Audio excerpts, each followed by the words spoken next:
ग्रामीण मीडिया में आपका स्वागत है।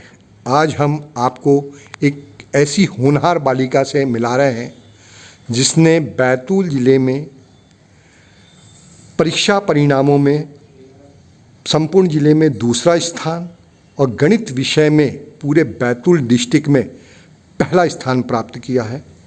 और हम लोगों के मुल्ताई के गौरव की बात है कि ये बेटी हमारी मुल्ताई से है।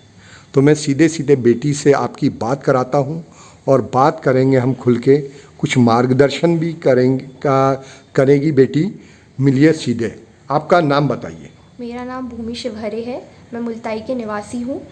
मैंने अभी 12वीं कक्षा में टॉप डिस्ट्रिक्ट में सेकंड रैंक आई है मेरी 97% के साथ। मेरा सब्जेक्ट मैथमेटिक्स है। मैं आरडी पब्लिक स्कूल बैतूल में पढ़ने वाली छात्रा हूँ। अभी कल ही मेरा रिज़ल्ट आया है। मैं अपने जितने भी टीचर्स हैं स्कूल के, मेरे परिवार वाले हैं, मैं सबका धन्यवाद करना चाहूँगी क्योंकि बिना सबके सपोर्ट के ये नहीं हो पाता था। चाहे फिर वो टीचर्स का सपोर्ट हो या फिर मेरे परिवार के किसी व्यक्ति का सपोर्ट हो।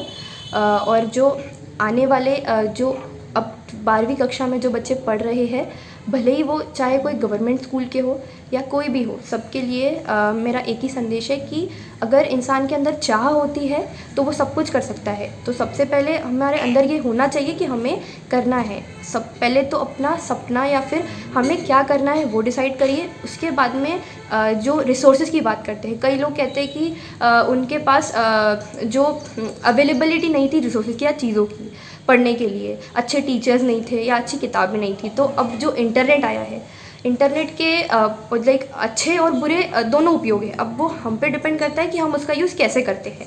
अगर आप बात करेंगे आज के ज़माने में इस टाइम पे यूट्यूब जो है वो सबसे बड़ा रिसोर्स है बच्चों के लिए। क्योंकि अगर आपको अच्छे शिक्षक नहीं मिल रहे हैं या आपके स्कूल में ट्यूशन में नहीं है, तो आज का तो ज़माना ये भी है कि अगर आप खुद से पढ़ सकते तो आपको ट्यूशन भी जाने की ज़रूरत नहीं है। मैं खुद मैंने 11वीं कक्षा और 12वीं कक्षा में मैं कोई ट्यूशन नहीं गई। मैं सुबह 5 बजे उठा करती थी, सुबह 7 बजे मेरी स्कूल बस आती थी और मैं डेली बैतूल स्कूल बस से जाती थी और फिर 5 बजे घर आती थी और फिर मैं खुद से ही पढ़ाई करती थी क्योंकि ट्यूशन के लिए मेरे पास हम ये कहते हैं कि आपकी सेल्फ स्टडी रही है।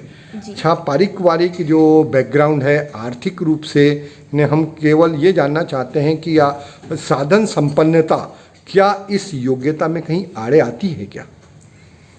अगर मैं बात करूँ तो थोड़ी बहुत, लेकिन अगर आप में चाह है तो नहीं। जैसे कि मैंने बताया था इंटरनेट, तो आज के ज़माने में इंटरनेट का एक्सेस तो सभी को है।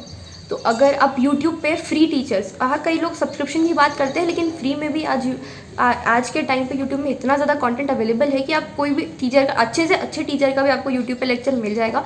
बस आपको समझने की और पहचानने की तरीके कि आपको किस टीचर से अच्छे समझ में आ रहा है। अगर मैं किताबों की बात करूँ तो टेलीग्राम एक ऐप है, उसमें आपको कई सारी किताबों की PDF मिल जाती है। अगर आप किताब नहीं खरीद सकते तो आप PDF डाउनलोड करके अपने मोबाइल में देख के पढ़ सकते हैं।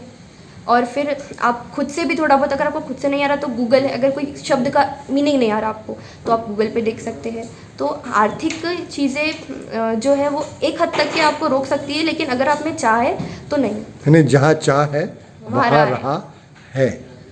आगे क्या भविष्य की प्लानिंग है तुम्हारी? मेरा सपना है कि मैं एक IAS ऑफिसर बनूं, लोगों की सेवा करूं और अपने परिवार का सपना पूरा करूं और अपने पिता का और अपने, वो तो खैर आज नहीं है, लेकिन उनका सपना पूरा करूं और अपने परिवार को जैसे गौरव, अपने परिवार का एक अपने परिवार को मुझ पे बस गर्व हो, ऐसा काम करना है मुझे। और साथ में मेरा लोगों की समाज सेवा में भी थोड़ा सा इंटरेस्ट रहा है। तो इसीलिए इस पद पे पहुंचकर आप समाज सेवा बहुत आसानी से कर सकते हैं। और कोई संदेश किसी भी प्रकार का? मेरा बस यही संदेश है कि अब अगर जो मेरी एज के बच्चे हैं, डिस्ट्रैक्शंस बहुत होते हैं, लेकिन अगर आपको करना है तो आपको यही है कि थोड़े से टाइम के लिए बस खुद को रोक लीजिए। एक टाइम के बाद तो वो सारी चीज़ें होना ही है। आज से शायद आप कुछ बन जाए, कुछ कर लीजिए, उसके बाद तो सब कुछ होना ही है। बस इस उम्र में ये रहता है डिस्ट्रैक्शंस पे और फोकस। सेल्फ स्टडी भी बहुत ज़रूरी है। अब हाँ, कई लोग बोलते हैं कि इतने घंटे, 8 घंटे पढ़ी, 10 घंटे पढ़ी, 12 घंटे पढ़ी। वो इंसान की कैपेसिटी पर डिपेंड करता है कि कौन कितने घंटों में उसको कितना अच्छे से समझ में आ रहा है। अब हो सकता है मेरे लिए वो 10 घंटे है, लेकिन किसी और के लिए वो सिर्फ 5 घंटे होगा। जितना मैं 10 घंटे में पढ़ती हूँ, शायद वो कोई और 5 घंटे में ही पढ़ लेता होगा। तो वो सबके लिए डिफरेंस, आपने कितने घंटे पढ़ा वो मैटर नहीं करता, आपने कितना पढ़ा, कितना समझा, वो ज़्यादा मैटर करता है। बहुत बहुत अच्छा लगा तुमसे मिलके। आगे हम आपको शुभकामनाएं देते हैं। धन्यवाद।